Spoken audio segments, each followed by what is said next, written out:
Assalamualaikum adik-adik sahabat Geol dimanapun adik-adik berada. Salam seroja. Jumpa kembali bersama Pak Adi di channel kesayangan kita bersama, Geol Gamma Eksakta Online. Seperti biasa, saya akan membahas soal-soal kimia dengan cara cerdik, cepat, ringkas, metodik. Kali ini saya akan membahas beberapa soal sifat koligatif larutan. Untuk lebih jelasnya, mari adik-adik ikuti pembahasan berikut. Untuk soal pertama, perhatikan, larutan yang memiliki titik beku paling tinggi adalah A. NaCl 0,1 molal, B. Al2SO4 3 0,1 molal, C. MgCl2 0,1 molal, D. AlCl3 0,1 molal, E. Na2SO4 0,1 molal. Perhatikan pembahasannya sebagai berikut. Larutan yang memiliki titik beku paling tinggi berarti kita menggunakan rumus delta TF, perubahan atau penurunan titik beku, sama dengan TF pelarut dikurangi TF larutan.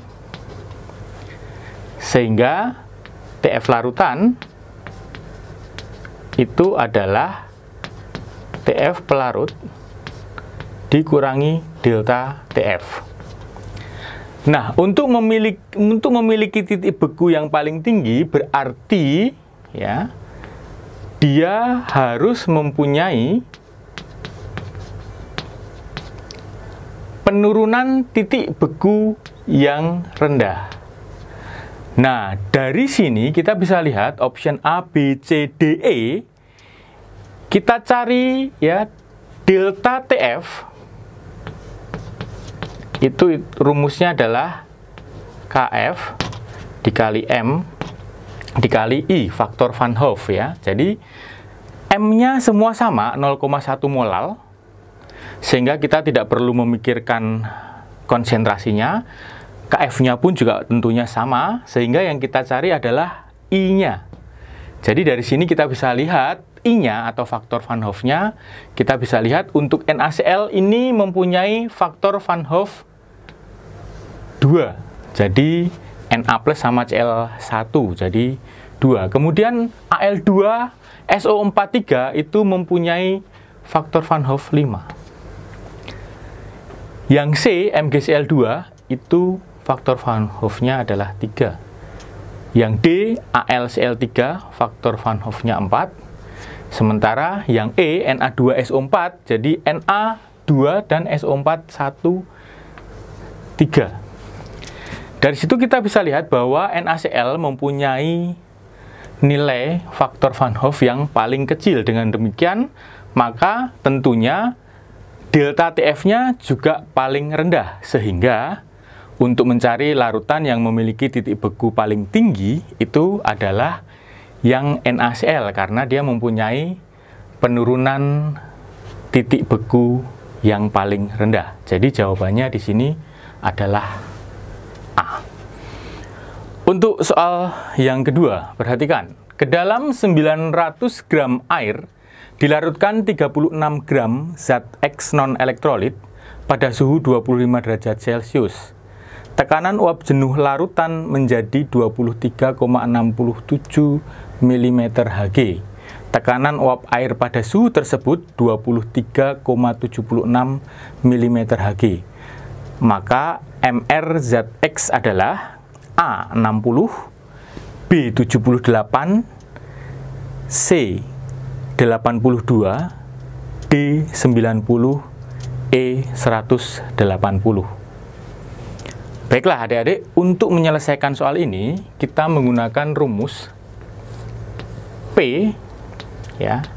P itu adalah tekanan uap jenuh larutan sama dengan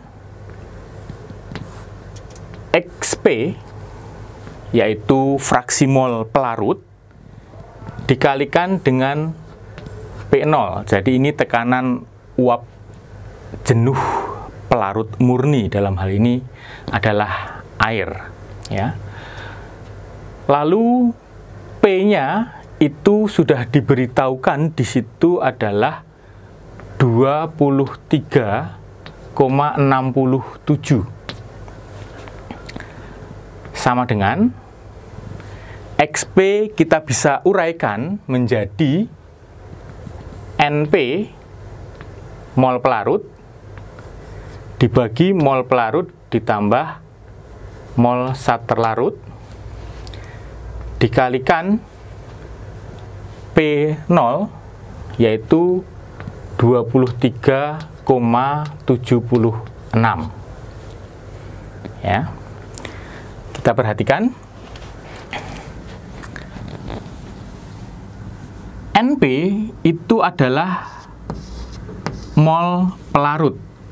Jadi 900 dibagi 18 dibagi dengan ini 900 dibagi 18 ditambah NT-nya berarti 36 gram dibagi MR X ini yang ditanyakan sama dengan 23,67 dibagi 23,76. Ya, jadi di sini kita anggap ini tidak ada, ya, atau kita anggap sebagai satu kesatuan, maka akan diperoleh 50 per, katakanlah ini, atau boleh juga ditulis 50 plus 36 per MRX sama dengan ini adalah 0,996. Ya, jadi sama dengan ini 50 per 50 plus 36 per MRX sama dengan 996 per 1000. Nah, ini berarti 50 plus 36 itu hasilnya seharusnya adalah 50,2. Jadi ini 50 ditambah 36 per MR X. Jadi di sini bisa kita lihat bahwa saya bikin begini saja. 36 per MR X itu nilainya adalah 0,2 ya di sini. Jadi MRX-nya itu sama dengan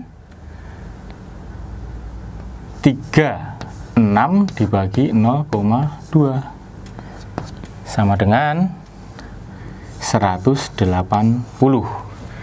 Sehingga jawabannya di sini untuk MRZX adalah yang E, jadi 180. Baiklah, sekian dulu pembahasan soal kali ini. Semoga bermanfaat buat adik-adik dalam mempelajari kimia. Jangan ketinggalan untuk mengikuti pembahasan soal-soal lainnya. Ikuti selalu channel Geol. Jangan lupa like, share, dan subscribe. Selamat belajar, semoga selalu sukses. Wassalamualaikum.